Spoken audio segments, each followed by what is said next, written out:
روزہ افطار کرتے تھے۔ اگر تازہ کھجوریں میسر نہ ہوتی تو خشک کھجوریں سے روزہ افطار کرنا وہ پسند کرتے تھے۔ تو اس حدیث سے ثابت ہو گیا کہ آپ صلی اللہ علیہ وسلم جو ہے وہ آپ صلی اللہ علیہ وسلم سے یہ چیز ثابت ہے کہ ہم ہر حال میں جو ہیں وہ کھجور سے روزہ افطار کریں، اور یہ سنت رسول ہے۔ اور یا آپ صلی اللہ علیہ وسلم کے پاس اگر کوئی کھجور نہ ہوتی تو ایسی چیزوں سے روزہ افطار کر لیتے تھے جن کو آگ پر نہ پکایا گیا ہو۔ تو ان تمام باتوں کے بتانے کا مقصد یہ ہے کہ اور ان تمام احادیث کو بیان کرنے کا مقصد یہ ہے کہ ان تمام حدیث کو مد نظر رکھتے ہوئے ہمیں بھی ان باتوں پر عمل کرنا چاہیے، اور اگر ہمیں یہ باتیں معلوم ہیں تو ہمیں اپنے اور بھی بہن بھائیوں کو بتانی چاہیے کہ آپ صلی اللہ علیہ وسلم کا سحری کے بارے میں یہ ارشاد ہے اور افطاری کے بارے میں یہ ارشاد ہے، اور آپ صلی اللہ علیہ وسلم جو ہے وہ افطار روزہ کس چیز سے کرتے تھے۔ یہ چھوٹی چھوٹی باتیں ہمیں ان باتوں کا خیال رکھنا چاہیے، تاکہ اگر ہمیں معلوم ہے تو ہم اپنے اور بھی بہن بھائیوں کو بتائیں، تاکہ وہ اور بہن بھائی بھی جو ہے وہ اس عمل سے مستفید ہو سکیں۔ اور رمضان المبارک اور قرآن پاک، کہتے ہیں کہ قرآن پاک جو ہے قرآن اور رمضان اور قرآن کا حسن کا جوڑ ہے۔ آپ صلی اللہ علیہ وسلم رمضان المبارک میں کثرت کے ساتھ قرآن مجید کی تلاوت فرماتے تھے، جیسا کہ ایک اور حدیث مبارکہ میں ارشاد ہے کہ آپ صلی اللہ علیہ وسلم جو ہے رمضان المبارک میں قرآن مجید کو کثرت کے ساتھ پڑھتے تھے اور جبریل امین کے ساتھ دورہ بھی کرتے تھے۔ اور امام مالک بن حسن سے روایت ہے کہ رمضان المبارک کا چاند جب طلوع ہوتا تو وہ اپنی کتابیں بند کر دیتے اور قرآن مجید پکڑ لیتے اور مسجد میں آ کر بیٹھ جاتے اور ہر وقت باوضو رہتے اور فرمایا کرتے کہ ھذا ہوا شہر قرآن، یہ قرآن کا مہینہ ہے، یہ قرآن کا مہینہ ہے۔ آپ سب روزہ آپ جو ہے وہ روزہ بھی وہیں پر رکھتے تھے اور قرآن مجید بھی وہاں پر پڑھتے تھے، یہاں تک کہ پورا رمضان جو ہے وہ مسجد میں ہی گزر جاتا تھا ان کا۔ تو میرے بہن بھائیوں، ان تمام باتوں بتانے کا مقصد یہ ہے کہ ہمیں رمضان المبارک میں تلاوت قرآن مجید کو کثرت سے پڑھنا چاہیے اور ان تمام باتوں کے بتانے کا مقصد یہ ہے کہ ہمیں یہ چھوٹی چھوٹی باتیں ان کا خیال رکھنا چاہیے، ٹھیک ہے۔ اور جو خاص طور پر میں نے آپ کو سحری کے حوالے سے وظیفہ بتانا تھا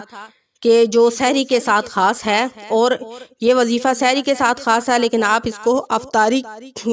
کے وقت بھی کر سکتے ہیں۔ عام طور پر خواتین، یہ وظیفہ جو ہے وہ خاص طور پر خواتین کے لیے ہے، لیکن بعض گھروں میں ایسا بھی ہوتا ہے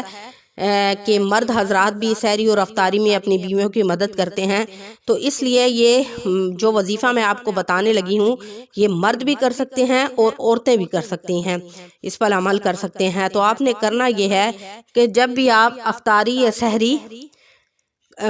سحری بنا کر فارغ ہو گئے ہوں اور دسترخوان پر جب سحری آ جائے تو آپ نے اس سے پہلے کیا کرنا ہے کہ آپ نے مرد ہو یا عورت ہو تو آپ نے باوضو حالت میں 13 مرتبہ سورۃ کوثر پڑھ کر کھانے پر پھونک دینی ہے۔ اس سے ایک تو فائدہ یہ ہوگا کہ ہمارے کھانے میں برکت ہوگی، اور دوسرا یہ ہے کہ اس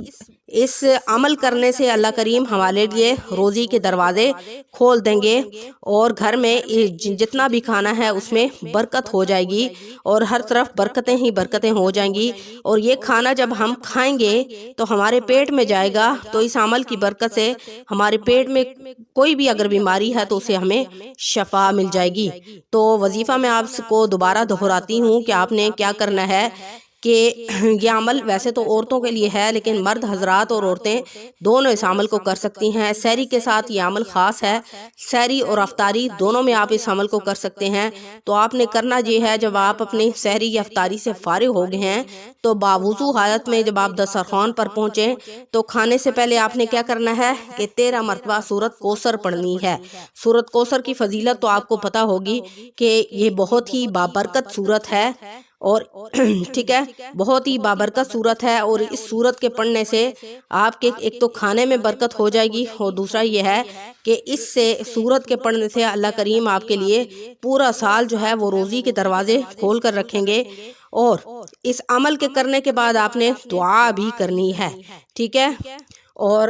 افطاری میں بھی آپ نے اس عمل کو کرنا ہے، ٹھیک ہے۔ اور دوسرا اس کا فائدہ کیا ہے، جب آپ یہ عمل کریں گے، عمل کر کے جب آپ کھانا کھائیں گے، ایک تو یہ ہوگا کہ کھانا کم نہیں ہوگا، کھانے میں بہت زیادہ برکت ہوگی۔ دوسرا یہ ہے کہ جب یہ کھانا ہم دم کیا ہوا یعنی وظیفہ کیا ہوا ہم کھائیں گے تو اسے ہمارے پیٹ میں بیماری نہیں بلکہ اگر شفا ہوگی۔ اگر پیٹ میں کسی قسم کی کوئی بیماری ہے یا کھانا تنگ کرتا ہے، ہضم نہیں ہوتا، تو انشاءاللہ یہ جو کھانا ہے یہ ہمارے لیے شفا بنے گا، ٹھیک ہے۔ اور یہ عمل ہم سحری میں بھی کر سکتے ہیں اور افطاری میں بھی کر سکتے ہیں، ٹھیک ہے۔ تو امید ہے کہ یہ عمل آپ کو سمجھ آ گیا ہوگا۔ نہایت ہی مختصر عمل ہے اور آپ نے اس عمل کو خلوص نیت کے ساتھ کرنا ہے۔ جیسا کہ میں نے آپ کو حدیث مبارکہ میں یہ بات بتائی ہے کہ قرآن مجید اور رمضان کا حسن کا جوڑ ہے، تو یہ صورت بھی جب ہم پڑھیں گے تو گویا کہ ہم نے قرآن مجید کی تلاوت کر لی، ٹھیک ہے۔ ایک تو ہمیں وظیفہ کرنے کا ثواب ملے گا، دوسرا اس عمل سے اللہ کریم ہماری دعائیں کو قبول فرمائیں گے اور ہمارے گھر میں برکت ہوگی، تیسرا یہ ہے کہ ہمیں قرآن مجید کی تلاوت کا بھی ثواب ملے گا، اور اگر ہم اس دم کیے ہوئے کھانے کو یعنی وظیفہ کیے ہوئے کھانے کو کھا لیں گے اور ہمیں اس سے شفا ملے گی۔ اگر کسی قسم کی ہمیں کوئی بیماری ہے تو اللہ کریم اس عمل کی برکت سے ہماری بیماری جو ہے وہ دور فرما دیں گے۔ تو آپ نے کیا کرنا ہے کہ اس عمل کو سحری میں تو ہر حال میں کرنا ہے، لیکن افطاری میں کرنا چاہتے ہیں تو بھی اس عمل کو کر سکتے ہیں، اور آپ نے اس عمل کو خود بھی کرنا ہے اور بھی آگے لوگوں کو بتانا ہے تاکہ اور لوگ بھی اس عمل سے مستفید ہو سکیں۔ تو انشاءاللہ نیکسٹ ویڈیو کے ساتھ آپ کی خدمت میں حاضر ہوں گے۔ وآخر دعوانا ان الحمدللہ رب العالمین۔ السلام علیکم ورحمۃ اللہ وبرکاتہ۔